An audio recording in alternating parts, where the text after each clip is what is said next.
talk about the tension and dichotomy of good and evil within the culture, and this dance between our light shadow and dark shadow. It's a journey that has happened throughout the unfolding of time in human history, but it also happens in the birth and development of every child.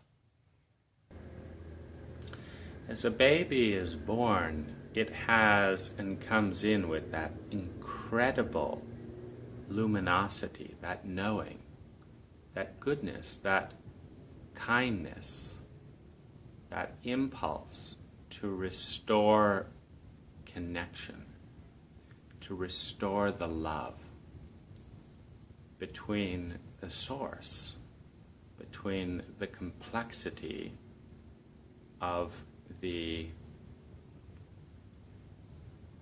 ecological fabric of the love source, the ecological complexity of it, and wants to bring that in. And the adults in our Western world already know that this is pointless, that this cannot be done, that that is a paradise lost, and that it is the child who must adapt to the barren wasteland of modern life,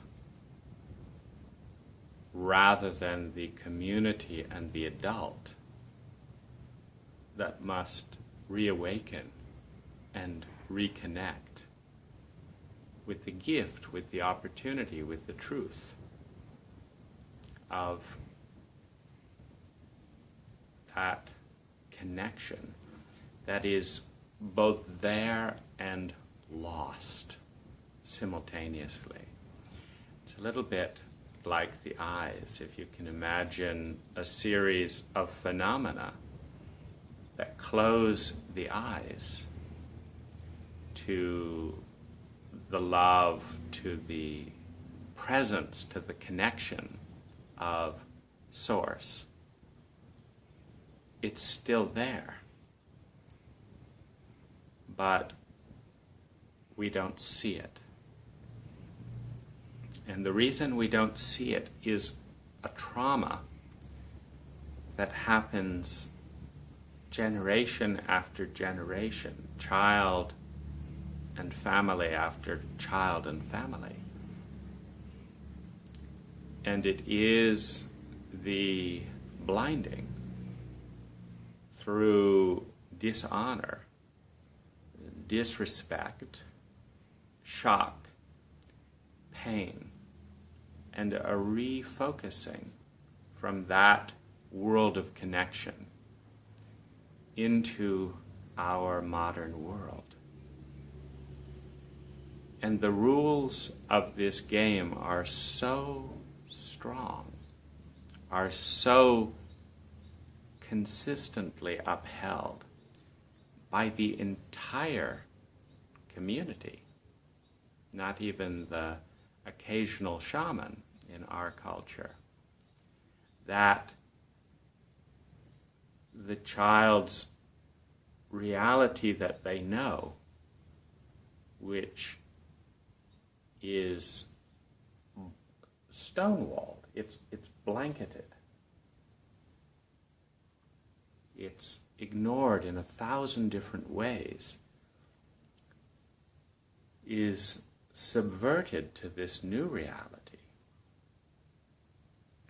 And every culture has a mythology, a reality.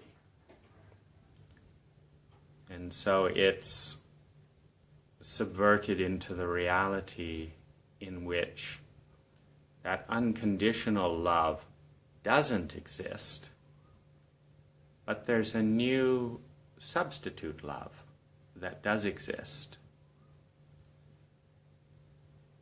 And this is done in part through the mechanism of the body.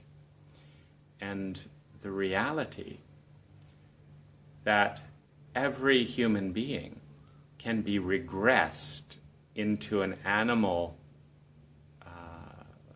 state of sociopathic trauma, where in addition to losing connection with themselves and with the love ecology, the love ecosphere around them, they also lose connection to the real love and presence of everyone around them.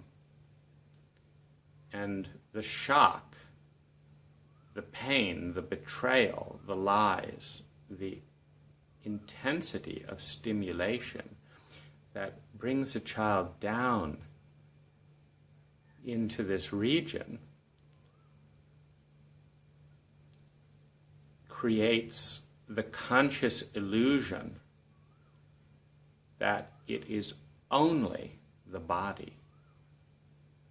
It is only the body that matters.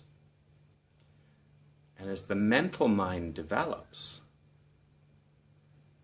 and the baby starts consciously trying to navigate the new social ecosphere, they learn that these bodies that look like this get pleasure, and these bodies that look like this get pain. They learn that people that talk like this get pleasure, and people that don't talk or that talk like this get pain. And the lucky few with Down syndrome that stay in that beautiful innocence, they don't learn those rules. They can't see them. They're so immersed in the world that they came from that what happens is that either an unnecessarily, an extremely cruel and barbaric behavior, even for our culture, must be applied to these Down syndrome angels, or the people around them learn to love, learn to remember that innocence. So people who work with Down syndrome and those innocents who have not lost that full domain, they are the lucky ones within our culture. And while their minds may insist on pathologizing, Down syndrome is a pathological label for a divine state. While their minds will insist on reducing that presence and analyzing, well, they don't have this that we have, they can't use an iPad, all these things that are, of course, better. Their hearts sing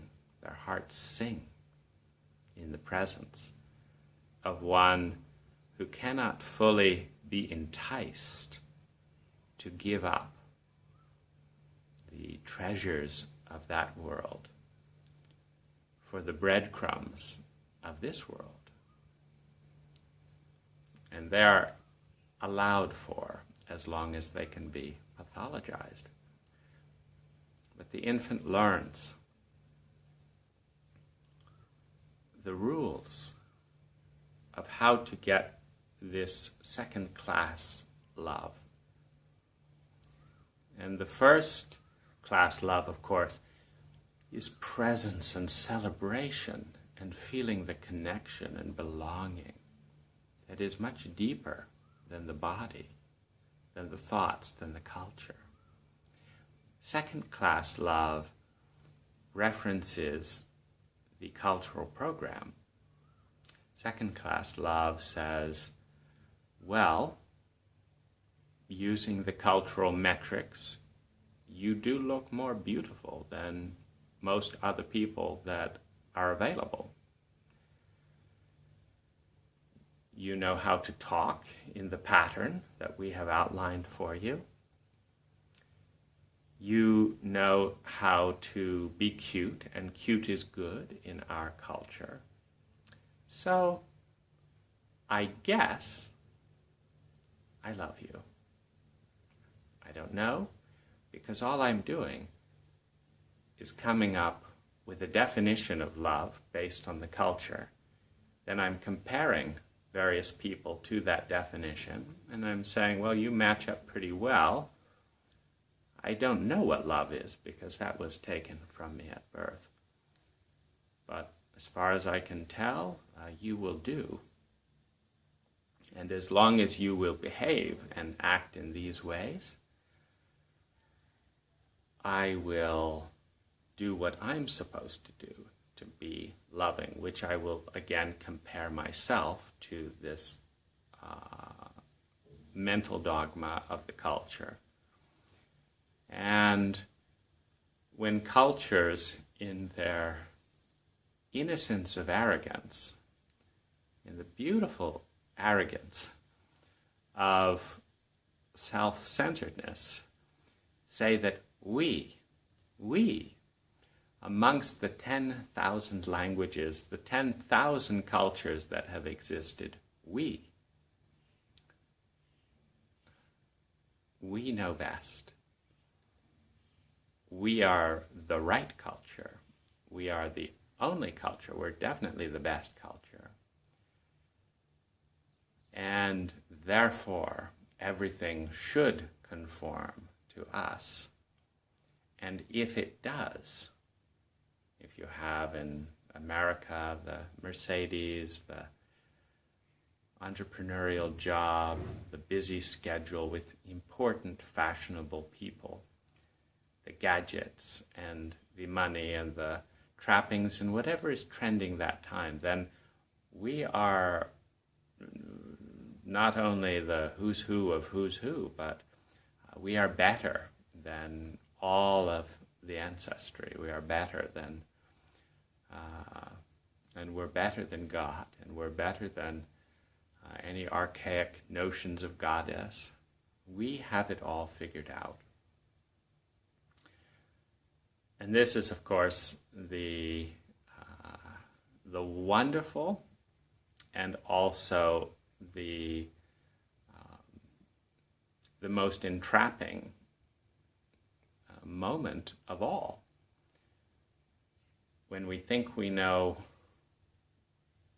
what really matters based on the culture, when we have arrived, and when we can check off everything on our list,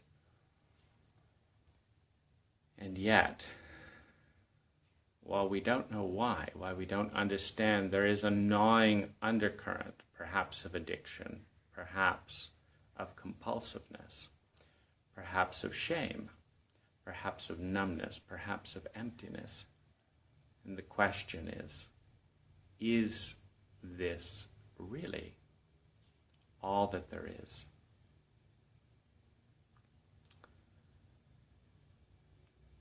The greatest paradigm shift in our recorded history is a pivot from the induction of a child into the trauma of our modern world to an induction of the trauma into the innocence and beauty of the child, using the opportunity and for those brief months, the unconditional love and presence of that child, to explore what it's like before and after the burden, the complexity, the confinement of our physical body.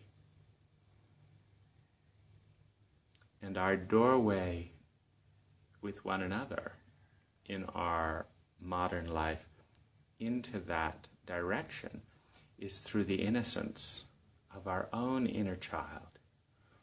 It's through loving the innocence of the little child, the innocent one, in another who will allow themselves to be loved.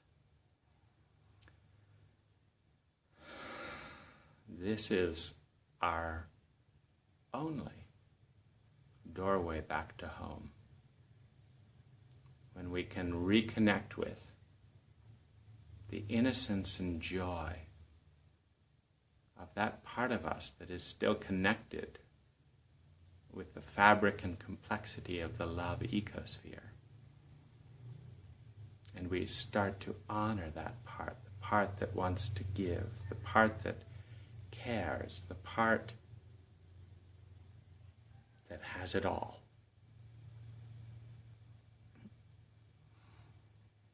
And this state that I'm in for these briefest of moments, within the technology of a hotel, of a camera, within the technology of a culture, admittedly a little bit more loose than my own,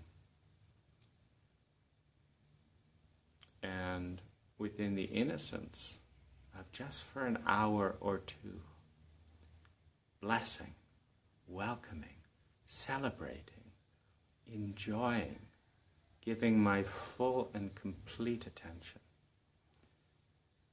to that joyful, beautiful one